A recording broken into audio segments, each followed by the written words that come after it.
d'occupation israélienne continuent pour le 5e jour leur agression barbare contre la bande de Gaza et le dernier bilan atteint plus de 122 martyrs et 930 blessés.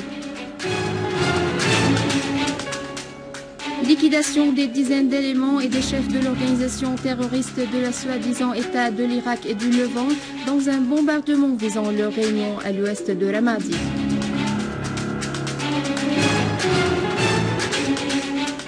L'armée arabe syrienne élimine un certain nombre de terroristes et arrête d'autres qui tentaient de s'infiltrer à Mourik dans la banlieue de Hama.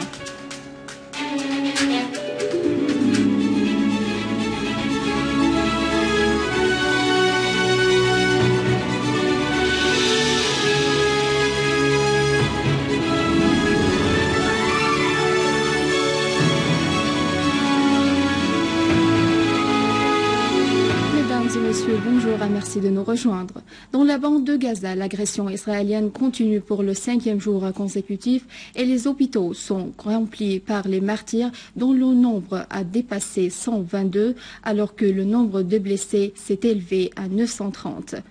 Des missiles de la résistance palestinienne tirés à partir de la bande de Gaza ont atteint Tel Aviv et l'aéroport de Ben Gourion. Selon les derniers rapports en provenance des territoires occupés, des missiles palestiniens ont visé une conférence de presse tenue par le chef du gouvernement de l'occupation, endommagé une station d'essence à Asdoud et abattu un drone israélien par un missile anti-aérien. Les brigades du martyr Jihad Jibril, l'aile militaire du Front populaire pour la libération de la Palestine, ont annoncé le bombardement par des obus de mortier de la base israélienne de Kissoufim. Des sources des autorités israéliennes ont annoncé l'assassinat de 4 Israéliens, dont un soldat dont le ciblage en missile par la résistance visant des objectifs israéliens. La radio israélienne a confirmé que 150 Israéliens ont été blessés depuis le début de l'agression israélienne sur la bande de Gaza.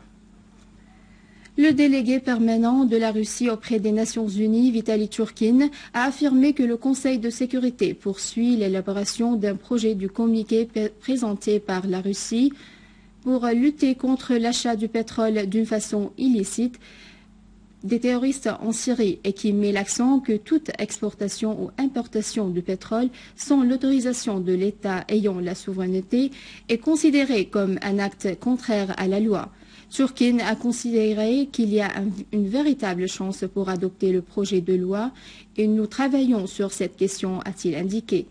M. Churkin a en outre confirmé que la nécessité du non-parrainage du terrorisme est une question indiscutable et ceci est un élément principal dans le document du projet de communiqué.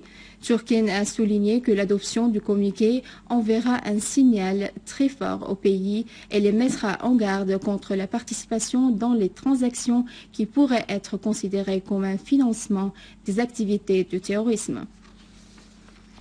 Le ministre adjoint des Affaires étrangères, Hussam Din Alla, a mis l'accent sur l'intérêt que porte le gouvernement syrien dans l'activation de la coopération avec les agences humanitaires appartenant aux Nations Unies pour assurer et faire parvenir les aides humanitaires aux sinistrés des événements en Syrie, et ce afin de soutenir les efforts qu'elles déploient pour accomplir leurs devoirs pour subvenir aux besoins des citoyens syriens dans toutes les régions en Syrie, sans distinction.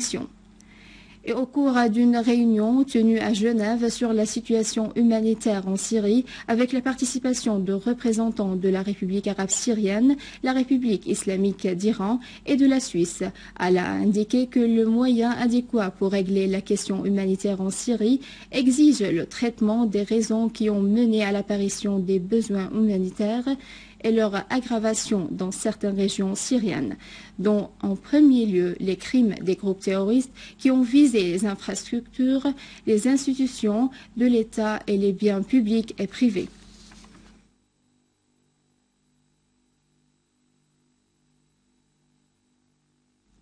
Les unités de l'armée ont abattu et blessé nombre de terroristes et ont détruit les outils de leur criminalité dans certains nombres de localités dans les campagnes de Damas et Quneitra. Et ils ont visé leur rassemblement à Daraa et sa campagne, leur infligeant des pertes en vie humaine et en armes. Et dans la campagne de Damas, une unité de l'armée a déjoué une tentative d'infiltration d'un groupe terroriste armé à des points militaires dans la localité de Beit Tima, abattant et blessant ces éléments. Les unités de l'armée ont visé des rassemblements et des repères des terroristes dans les fermes Khan Chih dans la campagne de Damas. Et à Daraa, une source militaire a indiqué que des unités de l'armée ont bombardé les rassemblements des terroristes et leurs repères à Semlin, Enkhel, El Yadouda et d'autres localités, leur infligeant de grandes pertes. Et à Alep, les unités de l'armée ont déjoué des tentatives d'infiltration des groupes terroristes à des points militaires aux alentours de l'Iramoun.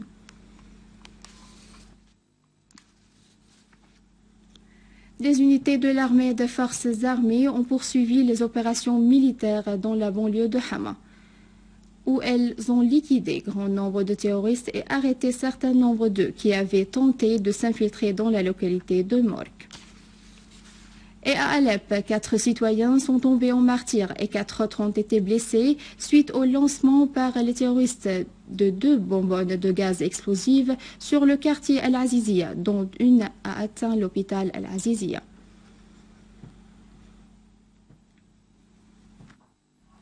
Les éléments de la lutte contre les stupéfiants au ministère de l'Intérieur ont saisi 13 kg de hashish et une quantité de comprimés de Keptagone suite à l'arrestation en flagrant délit d'un des grands trafiquants de drogue. En Irak, l'appareil de lutte contre le terrorisme irakien a annoncé la mort de dizaines des éléments de l'organisation de l'État islamique en Irak et au Levant, dans un bombardement aérien qui a visé une réunion des chefs de l'organisation terroriste à l'ouest de la ville de Ramadi, dans le gouvernorat d'Al-Anbar. Des sources irakiennes ont affirmé qu'avec la coordination des forces aériennes, une réunion des chefs de l'organisation a été visée dans l'ancien siège des services de renseignement dans le gouvernorat d'Al-Anbar, causant la mort et la blessure de dizaines de terroristes. Et à la fin de ce journal, je vous rappelle les principaux titres. Les forces d'occupation israéliennes continuent pour le 5e jour leur agression barbare contre la bande de Gaza et le dernier bilan atteint plus de 122 martyrs et 930 blessés. Liquidation des dizaines d'éléments et des chefs de l'organisation terroriste de la soi-disant État de l'Irak et du Levant dans un bombardement visant leur réunion à l'ouest de Ramadi.